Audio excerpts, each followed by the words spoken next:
Yes. Yeah. My name is Rahul.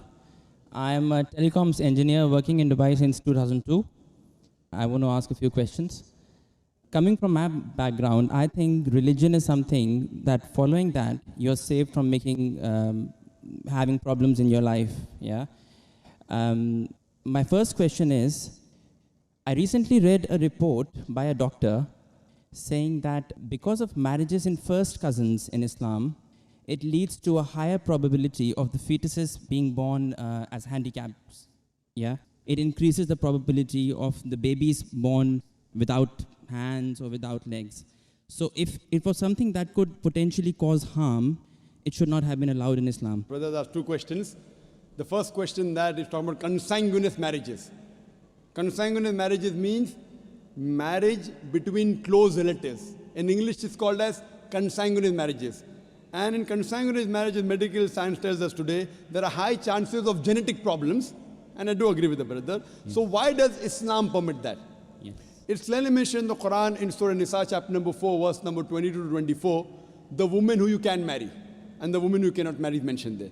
Amongst them, it's clearly mentioned you cannot marry your sister and a lady cannot marry the brother.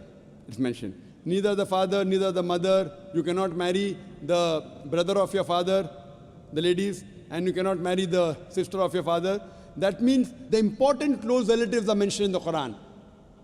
Brother, sister cannot marry, son and mother, father and daughter, paternal uncle, maternal uncle can't marry. But as far as first cousins are concerned, Islam does give permission. Now, as far as consanguineous marriages are concerned, the maximum problem comes when you marry your direct blood brother and sister. Consanguineous marriage. Even if you marry your direct father, daughter, mother and son, or your uncle, the chances are also there if you marry your first cousin, but it's negligible, very negligible. So No, Islam... That's not what the report said. The report said that because of marriages in first cousins, not your brothers and sisters, it leads to this problem. And it was from a doctor. It was published in Gulf News as well, actually. Brother, let me complete. Even I am a doctor. Ah, okay. Fine. Even I am a medical doctor. Yeah. It means medical doctor with that doctor. Yeah. The chances in direct relatives are very high. Yeah. If a sister and brother marry, the chances are very high. Yeah. If a father and daughter are very high. You have read only one report, you haven't read the other report. Yeah. So you only read Gulf News, I read medical books. So Gulf News is better or medical books is, brother? Right, Which so is better? your point is marrying in first cousins, the lesser, chances of getting problem is negligible. As compared to brother and sister. As compared to. Yes, compared to. But still there is a... Brother, will you let me complete my answer? Or? Sorry, yeah, please. So you have more faith in Gulf News? No, not really. I'm here to find the truth. That's right. So what you realize that consanguineous marriage, and I agreed with you. I didn't say it's not there. Yeah. So I'm not trying to beat around the bush. But compared, it is negligible. Compared to direct blood brother and sister. Now, I do agree that there are medical genetic problems in various ways.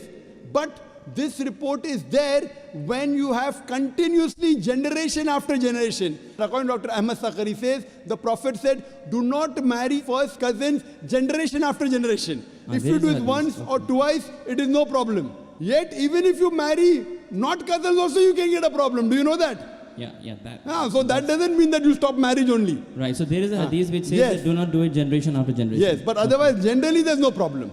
Right. Fine? Okay.